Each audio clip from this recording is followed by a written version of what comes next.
ছোট্ট একটি গ্রাম। গ্রামটির নাম ছিল কুসুমপুর।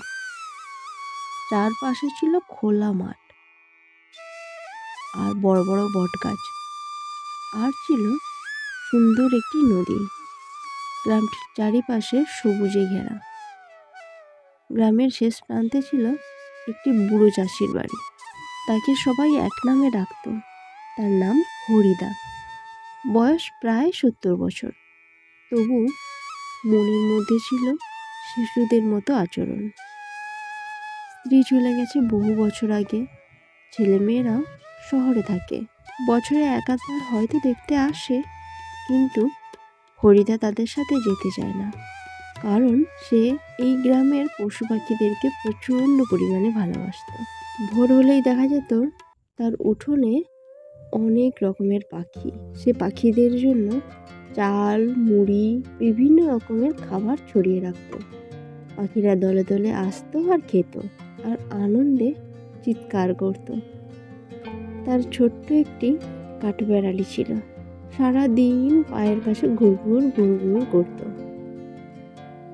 আর একটা ছিল গরু। সকালে গরুটার দুধ দুয়ে গ্রামের বাচ্চাদের মুখে দিয়ে তবেই হাসতো হরিদা।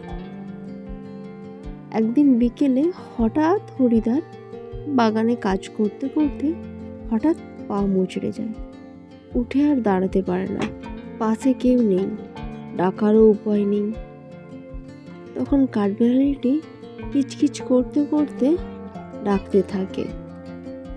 তারপর ছুটে যায় গ্রামের ভিতরের দিকে। গ্রামের ছোট মালিক তখন খাচ্ছিলেন। কাঠবেড়ালিটির অদ্ভুত আচরণ দেখে মালিক বুঝতে পারে নিশ্চয়ই কিছু একটা হয়েছে। সে সঙ্গে সঙ্গে কাঠবেড়ালির পিছনে পিছনে আসে।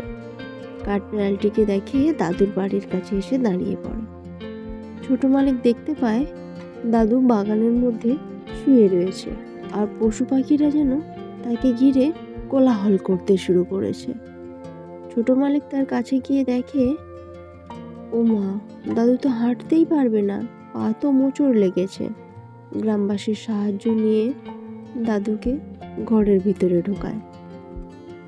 এরপর থেকেই গ্রামের মানুষরা বুঝতে পারল হরিদার কাছে তার পশু পাখিরা কত আপন। আর পশু পাখির জন্যই হরিদা আজ এত কষ্টের হাত থেকে বেঁচে গেল। তাই গ্রামের মানুষরাও ঠিক করলো তারাও পশু পাখিদেরকে খাবার দেবে, জল দেবে, আর গ্রামে গরু ছাগল চাষ করবে। গ্রামটা যেন হয়ে উঠল পশু পাখি আর মানুষের একটা সুন্দর মিষ্টি বন্ধনের গ্রাম।